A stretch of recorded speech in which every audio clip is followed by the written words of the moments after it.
Well, hello, we are moving on to the second game of this matchup. GRIXIS Improvise versus RAKDOS AGGRO. Looks like the RAKDOS is mulliganing, and while the GRIXIS is already keep his hand.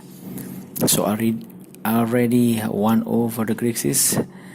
And as we can see, there are several things to consider because it's a sideboard game.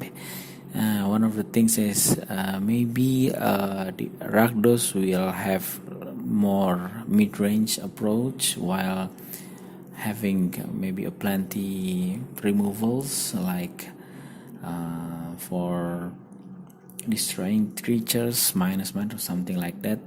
And while the GRIXIS, maybe his option for GRIXIS are wide. I haven't had a glimpse of what is Adrian's sideboard plan is, but I think the most potent way is to have more counter spell into the deck. And the first turn is already up, so it's Bomat Collier, 1 damage, and same as before, it's Werewolf Canal and Renegade Map for Adrian. So it's a black mana. I think the Bomat will have the second damage coming in. Oh, another Bomat Courier. Attack, triggers, and triggers another one. So it's 2 damage. Adrian, I'm tapping his permanence. Oh, he drew a swarm there. Let's see. He got Kingpin in his hand, I believe. So he preferred to play the Cockworker Puzzle Knot, and in comes to play, it makes 1/1 servo. I think it's not top tier, 1/1 servo. There it is. And the 1/1 servo maybe is not enough, but it is quite potent to block one of the Bomat. Oh, I think Suryadi missed his land drops, and he will cut the servo first using Ramunap, lost 1 life for the red mana, and then attack with the Bomat. So the Bomat, both of the Bomat totaling 5 cards in their exile ability. So it's Adrian got his third land, making all the color that makes the GRIXIS is already there, and he tapped 3 and he tapped 2 of his artifacts to made up the improvise ability, so he can cast the Maverick Tapters, bringing 2 1/1 Tapters into the play. If Suryadi didn't play any land, he is doomed, I believe. Oh, no attack from the Bomat. Oh. Let's see, can we take a pic of what Adrian's hand is? Draw. It is land, I believe, a Sparbluff Canal. Moving on to combat. He is wavering whether he wants to attack or not. He attack with the 2 Tapters. 2 damage coming in, obviously, because the Bomat didn't fly. That's the Sentinel Totem comes into play, Scrying Wand. He scries and put it on the bottom. I believe there was a land, yeah, so Adrian chose to put it in the bottom. Okay, he still haven't played his 4th land. He's thinking. Okay, that is Field of Ruins. Oh my god, with 2 mana opens. But oh no. He didn't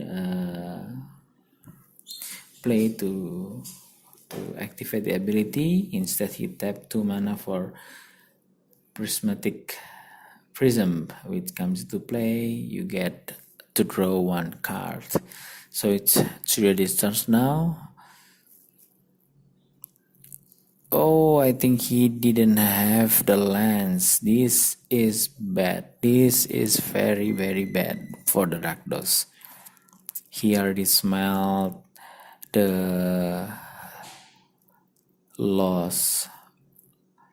I think maybe if I was ready, I will, attack with the bomb and sacrifice one of it to. I believe there are maybe 2 or 3 lands under the bombets. I don't know which one. Maybe the one with the more cards. I think it wise because in the next turn, Adrian virtually have 5 lands and 4, 2, 3, 6 artifacts. That mean he could play a 6 mana improvise spell. The triggers come first. Adrian try to remember to make sure that he remembers the triggers. 1 red mana, lose 1 life. He got like what, 5 cards? 1, 2, 3, 4 cards. Okay, so 1 damage from the moment coming in. Oh, here you go. That is a Dragon Skull Summit, I believe. It comes to play. Untap. Suryadi passes the turn. Adrian used Renegade Map to find a basic land. I believe he will find a swamp because as the previous match one, we see that the bomb of the GRIXIS is the Herald of Anguish. Yeah, and he is an improvised creature but needed 2 swamps. So the improvise only plays for the generic mana, but the 2 swamps still need to be paid fully. Oh, it's the Sahili raid, the one that brings the tempo in the first game. Let's see what Adrian might play this turn. Oops. He's thinking attacking first for 4 damage, and then second main putting Sahili -2. Sahili triggers Maverick top 3. Oh, I think it's supposed to be on the first main because and then the Maverick top 3 will be able to attack the token. I mean the copied Maverick top 3 will be able to be attacked. I think that's not really a fine play, but yeah, it's a misplay, I think. Okay, see the 4th land, the 4th land, and he's reading Lost Legacy. What would he do with Lost Legacy? Scrap that? I don't think so. In the next turn, he's still casting the Lost Legacy. So what is his name? He named Herald of Anguish. Very good. Oops, mana supposed to be tap. Lost Legacy, yeah. 1, 2.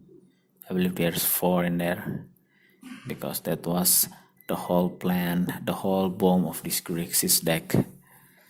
Alright.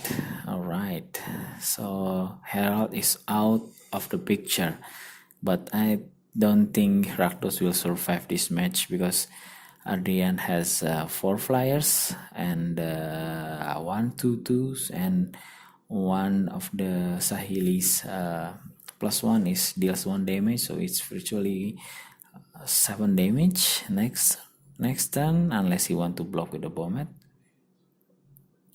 Okay, so what will Adrian do? I think scrying is best and then use the prism. What? Oh, he get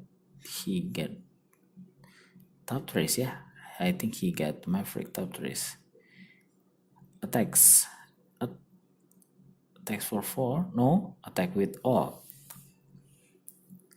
So 1 damage from the Sahili, the Scry one, 4 flyers. Oh yeah, Suryadi decided to block and sacrifice the Bomet for. Okay, so it's 5 to 11. Prismatic Prism draws a card. Oh, it's another Sahili. It's another Sahili. What will Adrian do? Oh, he's past the turn. Yeah, I think it's the end for Rakdos. Alright, that's the shake hand. Bye bye.